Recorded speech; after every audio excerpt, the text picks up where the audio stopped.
오늘 하나님의 말씀은 창세기 22장 9절 10절입니다.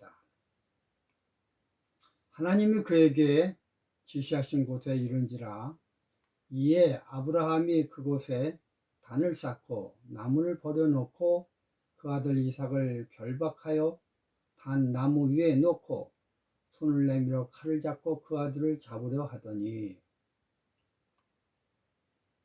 오늘 설교 제목은 나에게 있어서 영적 시각의 전환점은 뭔가?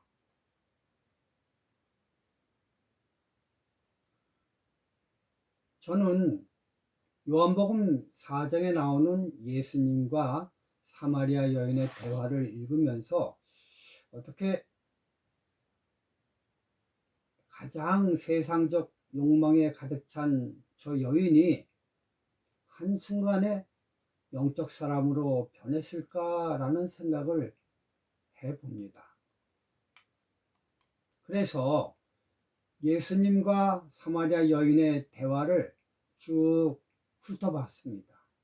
훑어보니 모든 대화는 누구나 다 할 수 있는 대화였지만 요한복음 4장 16절 가라사대 가서 내 남편을 불러오라, 이 대화만큼은 보통 평범한 사람이 아닌 예지의 능력이 있어야만 할 수 있는 대화의 전환점임을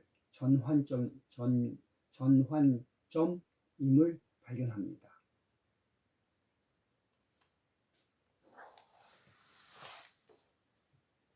예수님은 예루살렘에서 야곱의 운물에 처음 왔기 때문에 그 여인에 대한 소문은 전혀 알 수가 없었습니다. 그 여인을 처음 만났기 때문에 그 여인이 남편이 5명인지 10명인지 알 수가 없습니다.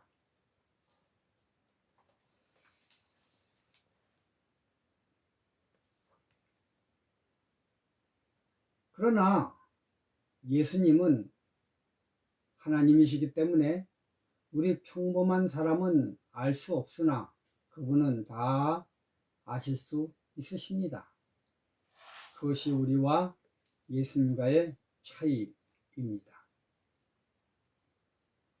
그 사마리아 여인은 그저 평범하게 대화하는 한 남자에서부터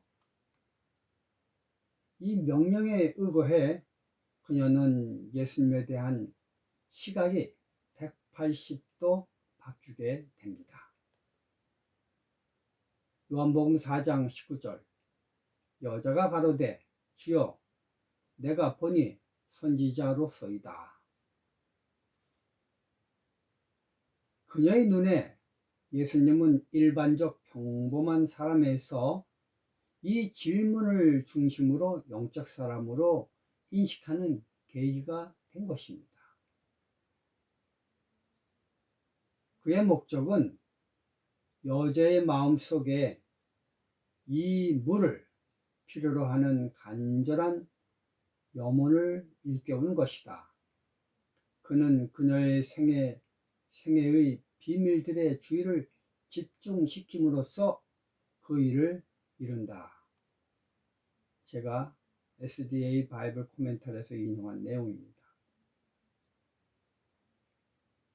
사마리아 여인에게 있어서 남편의 문제는 그녀의 인생의 가장 큰 고통의 아킬레스건입니다.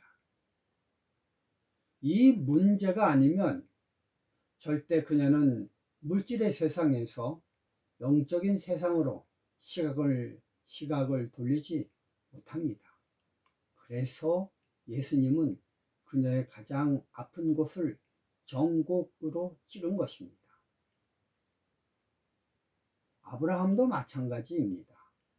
아브라함에게 있어서 아들 이삭은 그의 인생 중 가장 자랑이었지만 한편으로는 하늘을 소망하는 믿음 생활에 있어서 하늘을 막는 가장 큰 아킬레스건이었습니다.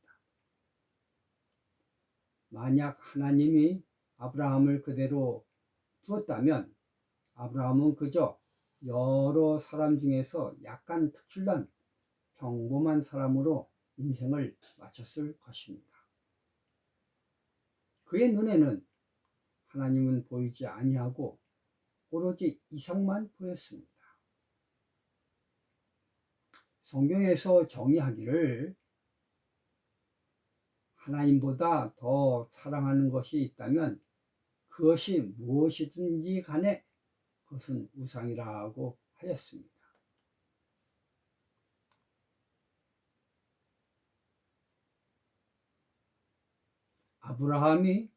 아브라함이 되게 한 것은 바로 이 시험을 통과했기 때문입니다. 아브라함에게 있어서 믿음의 아킬레스건이 바로 이삭이었습니다. 그래서 하나님은 그 우상을 없애버리기로 작정하셨습니다. 창세기 22장 2절 여호와께서 가라사대 내 아들 내 사랑하는 독자 이삭을 데리고 모리아 땅으로 가서 내가 내게 지시하는 한 산 거기서 그를 번제로 드려라. 이 한마디의 말은 아브라함에게 있어서 청천벽력이었습니다. 이 말씀에 의해 이 말씀을 듣기 전 아브라함과 들은 후의 아브라함으로 나뉠 정도였습니다. 그도 그럴 것이 결혼 후부터 오로지 아들 하나를 얻기 위한 그의 인생의 전체 삶이었습니다. 가나안에 온 이유도 하나님과 언약을 맺은 이유도 인간 아브라함에게 있어서는 이 아들 하나 때문이었습니다. 아브라함에게 있어서 그 아들 이삭은 그의 인생 전부라고 할 수가 있습니다. 그런 아들을 번제로 드리라는 것입니다. 여러분, 그런 이야기를 들은 아브라함이 제 정신이었겠습니까? 사마리아 여인에게 있어서도 이 험악한 세상은 여자의 인권은 저 땅바닥에 기이는 세대에서 그녀가 인생 전환을 하기 위해서는 제대로 된 남자 하나를 얻는 것이 유일한 방법이었습니다. 그녀에게 있어서 온 인생의 초점을 오직 제대로 된 남자 하나 골라오는 것이었습니다.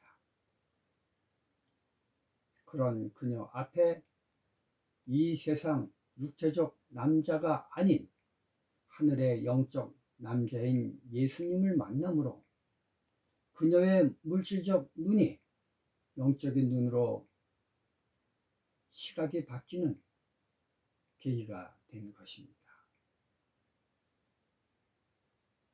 아브라함도 육체적 아들에서 영적 하나님의 아들인 구세주 예수를 바라보는 영적 시각이 전환되는 계기가 된 것입니다. 요한복음 8장 56절 너희 조상 아브라함은 나의 때 볼 것을 즐거워하다가 보고 기뻐하였느니라.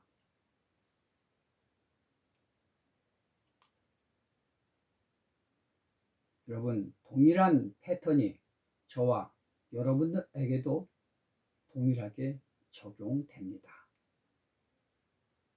나의 육체적 눈이 감기고 영적 눈으로 바뀌려면 내 인생 전반을 온통 주관하고 있는 나의 가장 소중한 것을 포기하고 내려놓아야만 바뀔 수 있습니다. 마태복음 10장 21절 22절 예수께서 그를 보시고 사랑하사. 참 놀라운 말씀입니다. 예수께서 그를 보시고 가라사대란 말이 아니라 그 중에 뭔 말이 들어있냐면 사랑하사. 내게 오히려 한 가지 부족한 것이 있으니 가서 내 있는 것을 팔아. 가서 내 있는 것을 다 팔아 가난한 자들을 주라. 그리하면 하늘에서 보화가 내게 있으리라. 그리고 와서 나를 쫓으라 하시니 그 사람은 재물이 많은 고로 이 말씀을 인하여 슬픈 기색을 띠고 근심하며 가더라. 이 부자 청년의 영적 눈이 안 떠지는 아킬레스건은 재물이었습니다. 이것을 제거해야만 그는 영의 사람이 될 수가 있습니다. 아까도 읽은 것처럼 예수님은 그 청년을 사랑하였습니다. 내가 계명을 안 하니 살인하지 말라, 간음하지 말라, 도적질하지 말라, 거짓 증거하지 말라, 속여 취하지 말라, 내 부모를 공경하라 하였느니라.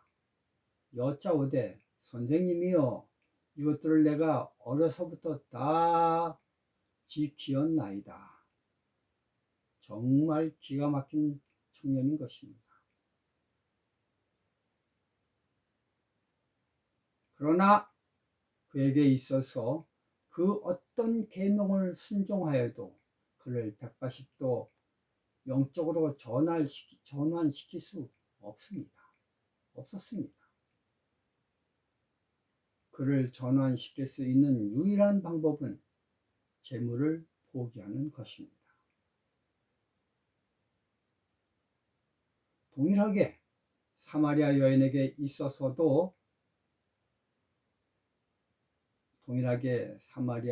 있어서는 남편이었고 아브라함에게 있어서는 이삭이었습니다. 그럼 나에게는 무엇이 그것입니까? 이게 중요합니다. 마가복음 10장 28절 30절입니다. 베드로가 여짜와 가로되 보소서 우리가 모든 것을 버리고 주를 쫓았나이다. 예수께서 가라사대 내가 진실로 너에게 이르노니 나와 및 복음을 위하여 집이나 형제나 자매나 어미나 아비나 자식이나 전토를 벌인 자는 금세에 있어 집과 형제와 자매와 모친과 자식과 전토를 100배나 받되 핍박을 겸하여 받고 내세 영생을 받지 못할 자가 없느니라. 베드로의 버린다는 생각의 영역을 예수님은 확장시켜 보여주시길 세상 것들을 100% 싹 다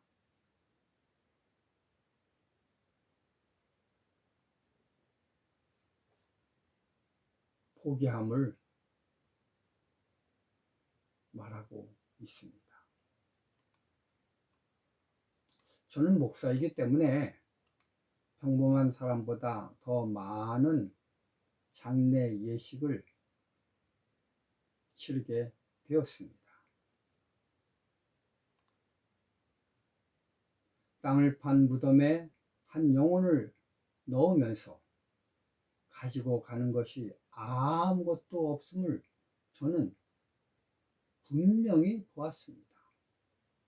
어떤 사람은 가는 길 노잣돈 하라고 100원짜리 동전 하나를 손에 쥐어주기도 합니다.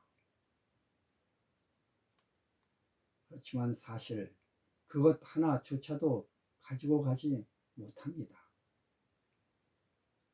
결국 죽으면 다 내려놓을 것들을 여러분 죽어서 내려놓지 말고 살아있을 때 내려놓음으로 시각이 물질적에서 영적으로 바뀌는 놀라운 경험을 하는 것이 실제적 대차 대적표 상으로도 이득입니다.